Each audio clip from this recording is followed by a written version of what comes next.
नमस्कार।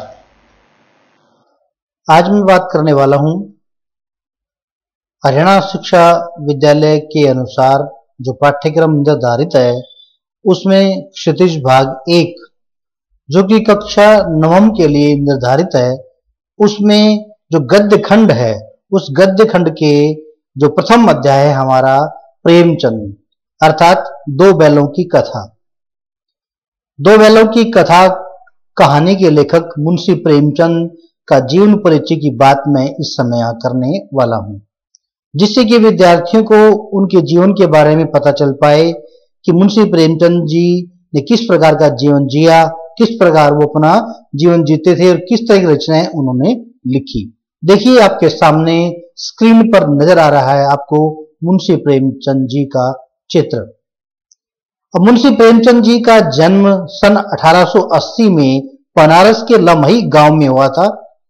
उनका मूल नाम धनपत राय था। प्रेमचंद का बचपन अभाव में बीता और शिक्षा उन्होंने बीए तक प्राप्त की। उन्होंने शिक्षा विभाग में नौकरी की, परंतु असहयोग आंदोलन में सक्रिय भाग लेने के कारण सरकारी नौकरी से उन्हें त्याग पत्र दे दिया और लेखन कार्य के प्रति पूरी तरह समर्पित हो गए। सन 1936 में इस महान कथाकार का देहांत हो गया। देखिए यहां पर आपने पढ़ा मुंशी प्रेमचंद जी का जीवन परिचय, संक्षिप्त जीवन परिचय। इतने में मुंशी प्रेमचंद जी समाहित नहीं होते, परंतु यह कक्षा नवम के हिसाब से जो निर्धारित पाठ्यक्रम है जिसका संक्षिप्त परिचय यहां देना होता है, उसी के अनुसार यहां पर हरियाणा शिक्षा विभाग ने इस प्रकार का जीवन परिचय लिखा। अब देखिए उनका जन्म बताया गया 1880 बनारस के लमही गांव में, और जिनका मूल नाम था धनपत राय, मूल नाम धनपत राय। और ऐसा भी रहा है कि वो नवाब राय के नाम से लिखते थे।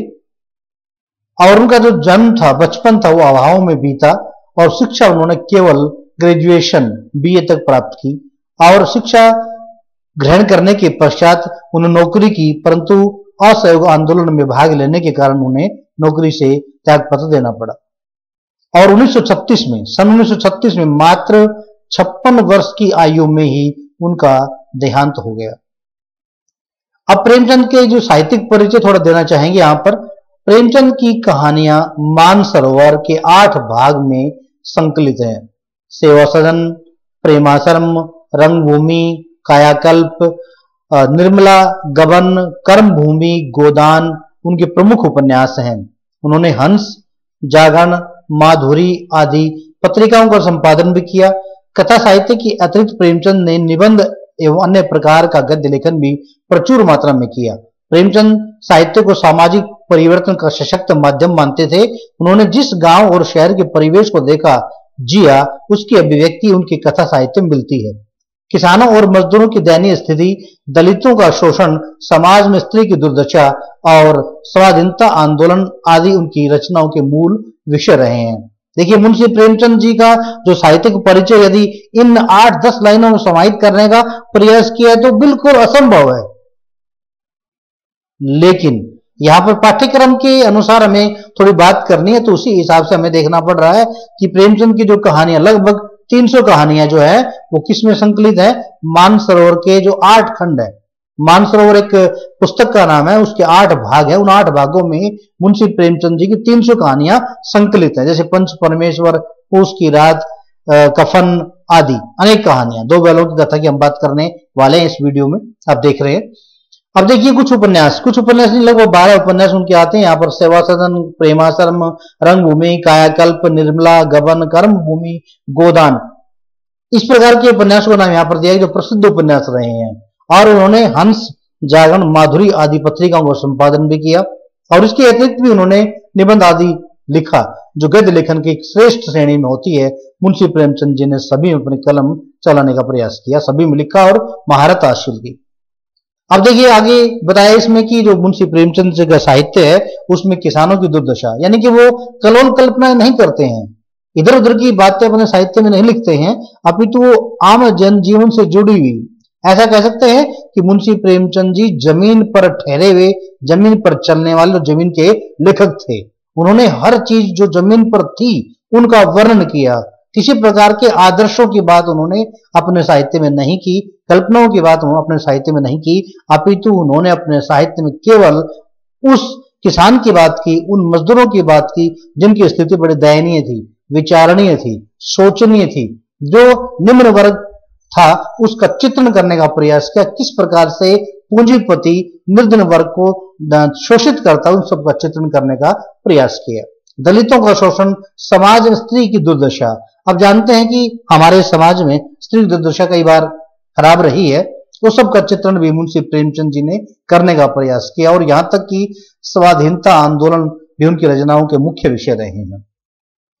अब देखिए थोड़े से बात कर लेते हैं कि प्रेमचंद के कथा साहित्य का संसार बहुत व्यापक है। मैंने बताया कि थोड़े से 8-10 लाइन में प्रेमचंद का कथा साहित्य समाहित करना मुश्किल है, इसलिए बताने का प्रयास किया गया। प्रेमचंद के कथा साहित्य का संसार बहुत व्यापक है, उसमें मनुष्य ही नहीं पशु पक्षियों को भी अद्भुत आत्मीयता मिली है। बड़ी से बड़ी बात को सरल भाषा में सीधे और संक्षेप में कहना मुंशी प्रेमचंद के लेखन की प्रमुख विशेषता है।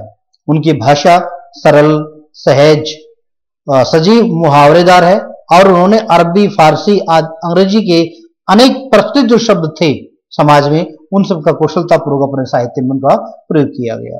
यानी कि केवल हम बात कर रहे थे कि केवल मानवधारी प्राणियों की बात उन्होंने नहीं की अपने साहित्य में, अपितु पशु पक्षियों को लेकर भी अपनी रचनाएं लिखी उन्होंने, जिनकी कहानियों में, उपन्यासों में इस प्रकार जीव जंतुओं, पशु पक्षियों को लेकर के बहुत सी बातें आती हैं। और अपनी बात को कहने के लिए उन्होंने कोई ताम झाम वाली भाषा का प्रयोग नहीं किया, किसी बड़ी तकड़मबाज बड़े बड़े शब्दों का प्रयोग उन्होंने नहीं किया, अपितु अपनी बात को सीधे और संक्षेप और सरल भाषा में आसानी से लोगों के समझ में आने वाली बात को आसानी से उन्होंने कह सुनाया, कह लिख दिया। और उनकी भाषा की विशेषताओं की बात यदि करें तो कहे सरल, सहज, सजीव और मुहावरेदार। देखिए मुहावरा एक ऐसा शब्द, ऐसा एक पंक्ति होती है जो कम शब्दों में अधिक से अधिक बात कहने का सामर्थ्य रखता है। तो लेखक मुंशी प्रेमचंद जी ने, जो कि उपन्यास सम्राट कहे जाते हैं, कहानीकार कहे जाते हैं, कथाकार कहे जाते हैं और हिंदी गद्य के महान कहानीकार, उपन्यासकार, निबंधकार की श्रेणी में वो आते हैं। ऐसे लेखक ने मुंशी प्रेमचंद जिसका नाम है मुहावरेदार शैली का प्रयोग किया। अरबी, फारसी जो तत्कालीन प्रचलित आम जनजीवन में भाषा के शब्द थे वो भी उनकी रचनाओं में अधिक मात्रा में मिलते हैं। आगे बात करेंगे हम जो अध्याय पढ़ने वाले हैं कक्षा 9वीं के अनुसार जो पाठ्यक्रम निर्धारित है उसमें है 2 बैलों की कथा, यानी कि एक ऐसी कहानी जिसमें 2 बैलों की कहानी का चित्रण किया गया। इस कहानी के माध्यम से लेखक अर्थात प्रेमचंद ने कृषक समाज और पशुओं के भावात्मक संबंध का वर्णन किया। जैसे पहले बताया गया अभी कि केवल मनुष्य की बात नहीं करता, अभी तो अपनी रचनाओं में जीव जंतुओं, पशु पक्षियों की बात भी वो करता है और यहाँ तक कि पशु पक्षियों को उन्होंने एक तरह से बात करते दिखाया, भावनात्मक बात करते दिखाया कि सामने वाला पाठक जब उस कहानी को पढ़ता तो ऐसा लगता है जैसे दोनों पशु पक्षी आपस में वार्तालाप कर रहे हैं, बातचीत कर रहे हैं, संवाद कर रहे हैं और अपनी अभिव्यक्ति, अपनी भावनाओं को दूसरे के सामने प्रस्तुत करने का प्रयास कर रहे हैं। तो यहां पर भी जो 2 बैलों की कथा है, इस कहानी के माध्यम से मुंशी प्रेमचंद जी ने कृषक समाज, जो किसान समाज है, और पशुओं के भावात्मक संबंध का सुंदर और संक्षेप में वर्णन किया। इस कहानी में उन्होंने यह भी बताया कि स्वतंत्रता सहज में नहीं मिलती, उसके लिए बार बार संघर्ष करना पड़ता है। इस प्रकार परोक्ष रूप से कहानी आजादी के आंदोलन की भावना से जुड़ी हुई है। इसके साथ इस कहानी में प्रेमचंद ने पंचतंत्र और हितोपदेश की कथा परंपरा का उपयोग किया है और विकास किया है।